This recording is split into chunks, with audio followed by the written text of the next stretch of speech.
Hi, everyone. I'm Jennifer Westrick, and these are my peeps. I would like to first start by saying thank you to my mom.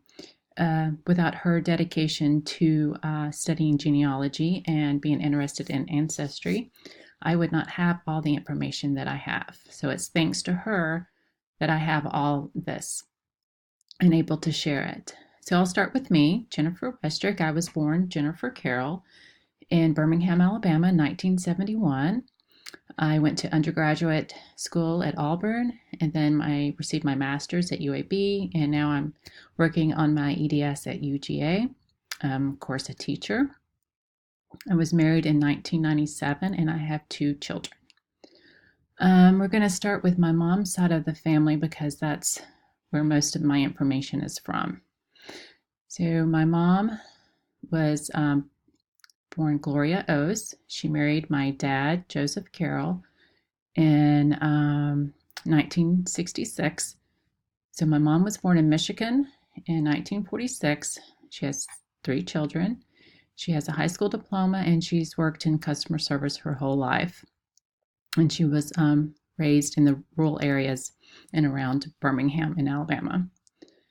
Her mom is Mamie Ethel Ose, maiden name Shell. She was born and raised in rural Alabama in a place called Lynn's Crossing. She was born in 1923. She met my grandfather. They were both in the Coast Guard during World War II. And a funny story about my grandmother, the reason she chose the Coast Guard was because she liked their hats the best. So that's why she went into the Coast Guard. And in the Coast Guard, she met her husband, and they were married in 1944 in Tampa. They had two children.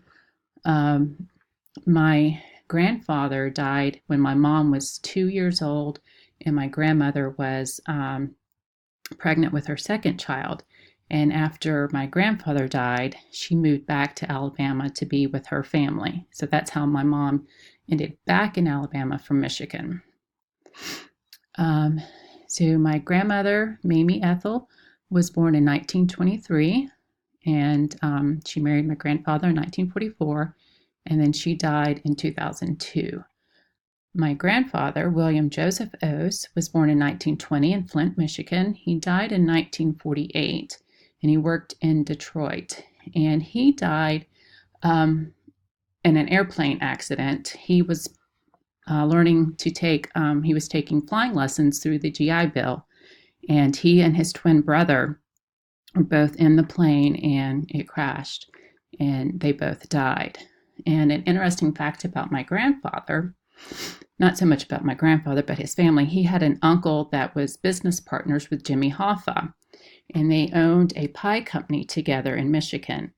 And my grandfather's uncle worked and ran the factory. Well, Jimmy Hoffa was the one who was running the trucks.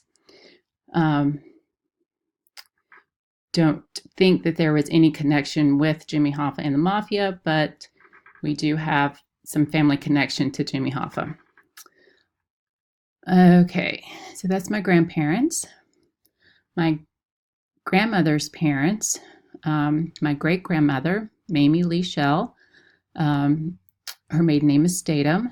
She was born in 1887 in rural Alabama in the Lynn's Crossing area, which I'm sure you've never heard of. She was born in 1887. She died in 1978. She married her husband, John Dial Shell, in 1904, and they had 8 children, 2 of which died in either infancy or childhood, and 6 lived to be in their 70s and 90s. My great-grandfather, John Dial Shell, was born in 1876. He was born in Hancock County, Tennessee. He was a coal miner, and he died in 1958. And they're not really sure how his family came here to, not here, but to Alabama. But they think it was because they were in the hills of Tennessee that maybe they were moonshiners, but we don't know for sure. Okay, so my great-grandmother's parents were Missouri Catherine Woods and Abraham Woods, and I really don't know much about them. They're all buried in the same cemetery, though. So my great-grandfather, John Dial, his parents were, his mother was Jeanette Love Shell. She was born in 1853 in Virginia and died in 1913 in Alabama. She was married to a Daniel Murphy Shell, who was born in 1856 in Tennessee and died in 1915 in Alabama. So that's my mom's family. Her father, so my great-grandmother, Susan Jane Ose, maiden name is Jeffrey. She was born in 1901 in Carsonville, Michigan. She had twin boys, and the sad fact is that she lost both of her children on the same day. She died in 1992 in Farmington Hills, Michigan.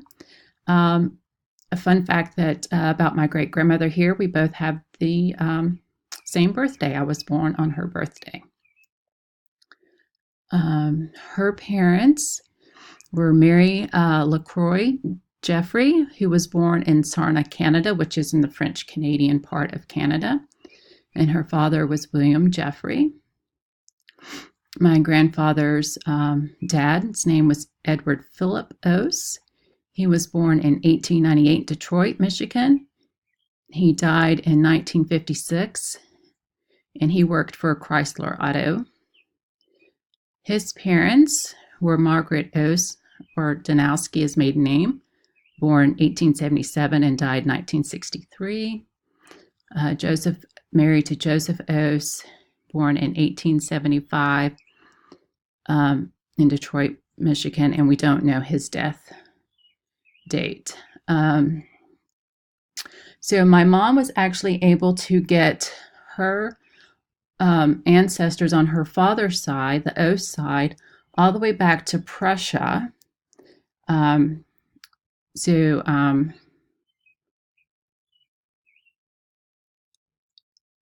So Joseph Ose here, his dad was Martin Osa, O-S-A, and he was the first one to come over to the U.S. from Prussia. And that's as far as we know. So my dad's side, it's not a whole lot here. My dad was born and raised in the Bagley area of Alabama in 1942. He has a high school diploma. He also has a technical degree in air conditioning and refrigeration.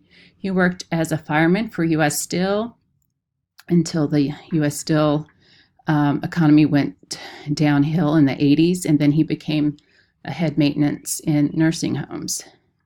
His mom is Aretta Carol Matthews. Matthews is her maiden name.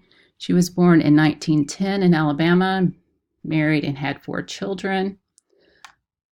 Her mother was Adeline Lockhart Matthews, born in 1872, married Joseph Edmund Matthews in 1886, and she died in 1942. Joseph Edmund Matthews, born in 1866, died in 1948. My great-grandmother's parents are Roddy Lockhart Yarbrough, maiden name, married to Perry Lockhart, and my great-grandfather's mom is Kenside Ramsey Matthews, married to William Matthews, and I don't really have any information on them. My grandfather was Roxford Carroll, and we don't have any information on him. And that's it, because my time is up. Thank you for listening.